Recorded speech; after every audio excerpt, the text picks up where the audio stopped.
All right. Hey, gang. Okay. I'm going to try this out. What I'm going to do here is I'm going to be doing a reading of my book that I wrote. It's a sexy gay vampire book, and if you didn't know about it, you can look in the information and find the link to order it, or in my bio.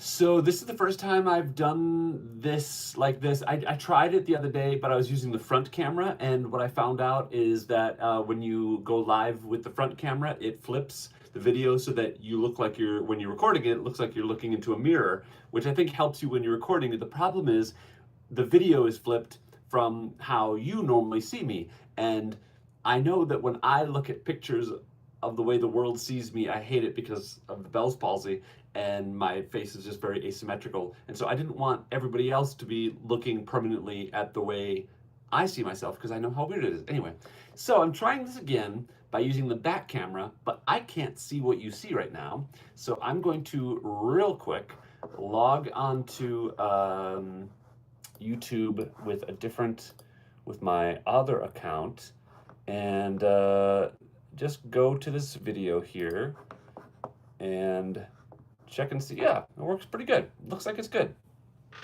Looks good. All right. So I'm going to go ahead and do this like this.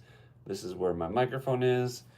This is the book that I'm reading.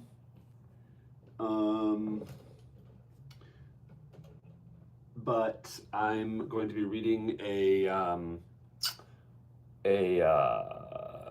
digital version, and what I have to do is, so now I've got this going, I'm looking at it, I've got to set up GarageBand here and make sure that we are on the right settings. My phone is a little bit in front of my monitor, so I'm just looking around. Okay, great. Do a quick test here. Testing, testing, testing. This is Travis Richey. Testing, testing.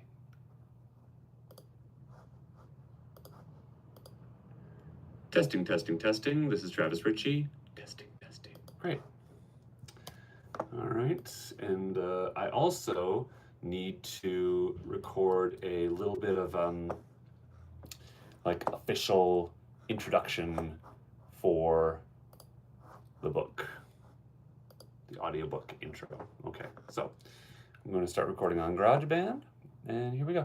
If you have comments or questions, by the way, put them in the chat. If you're watching, if anyone's watching, put them in the chat. I will check in after I'm done reading. This prologue's only going to be a couple minutes, and just to see how it goes, and then I'll be reading a chapter a day for a while, and but I will check in afterwards to answer any questions, okay, once I'm done. All right, here we go. I am recording. And take a little sip of my coffee.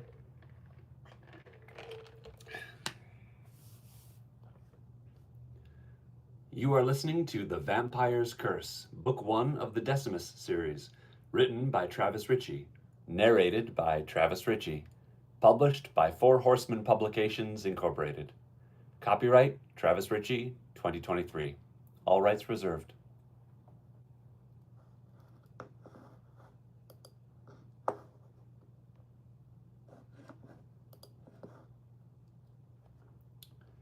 Prologue. Los Angeles, California, October 31st, 1982. Los Angeles was drowning. Overcast skies had burst into a deluge of rain for which the city was unprepared. Children, and the adults minding them, were caught outside in the middle of trick-or-treating and were instantly soaked to the skin. The grown-ups scurried to get their costumed offspring to drier places, while the kids frantically tried to preserve their sugary halls. In a nascent West Hollywood, a neighborhood 2 years from incorporation. Okay, I need to put myself on Do Not Disturb. I'll do that on, I guess, one button there. Okay. In a nascent West Hollywood, a neighborhood 2 years from incorporation as an actual city, and 5 years before the first official Halloween carnival, Old hippies and young punk rockers reacted in mixed fashion to the torrential rain. The latter retreated into the clubs and bars of the Sunset Strip, while the free spirits danced in the downpour, their body paints streaming down their bare skin and into the streets and gutters in a technicolor runoff. The rain, this rain had a chill to it. Even those who celebrated, attempting to grab joy out of the shower that was so unusual in the semi-arid climate, felt something beneath the skin with the impact of every drop of water. It was a cold that threatened to burrow down to the bone. Nature herself seemed angry, as if she was trying to inflict a punishment on the city. That feeling heightened as the wind intensified, howling in fury and turning the deluge sideways. A mile southeast of West Hollywood, in the shadow of the dilapidated Pan Pacific Auditorium, a figure roared in agony. As furious as the storm was, it couldn't hope to compare with his rage as he held in his arms another man, this one drooping and lifeless. Bathed in the darkness of the unused park, only the distant streetlights of Beverly off their soaked skin and clothing. The lifeless man's body was beaten and stained with blood which ran in rivulets down his limp arms. The source of the blood flow, 2 ragged puncture wounds in his neck, had already slowed to a trickle as the supply depleted. The screams of the man holding him became ear-piercing, and his upturned face revealed crimson-stained fangs, still dripping with his companion's lifeblood. The figure howled against nature's wrath as if he were being torn asunder. He wailed in impotent anger at the heavens, and through the white-hot anguish of his torment he wailed in impotent anger at the heavens, and through the white-hot anguish of his torment he made an oath, the most common promise in the history of man, and the one all sentient beings are powerless to keep. I will never love again. Great.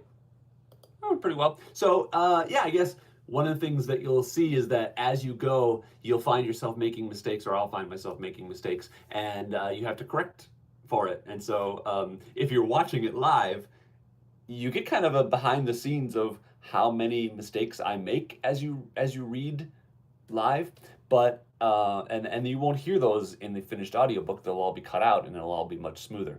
So I'm curious what you thought. Let's switch over to the is anybody watching? Nobody is here at the moment. That's fine. I'm just gonna post this, and it says 2 are watching, so someone else is out there. Who else is out there? What if I say, who is out there? So I'm doing this on YouTube and Instagram. I wish I could take a picture of my setup here. I've got 2 phones strapped together because I don't know which is better. I'm not very good at using Instagram, as many of you will know, because I haven't posted in months. So anyway, I hope you liked it. I will do this more because I think it's fun and I would love to share this experience. All right. Oh, this is Slimer. Slimo. He's been on top of my my microphone for a long time. I got him as a gift from my friend Lindsay, who I used to work with at the Talk. Anyway, so he's been with me for a while. Okay, thanks very much. I'll talk to you guys later. I guess I need to stop this by using the phones. This is going to be jarring.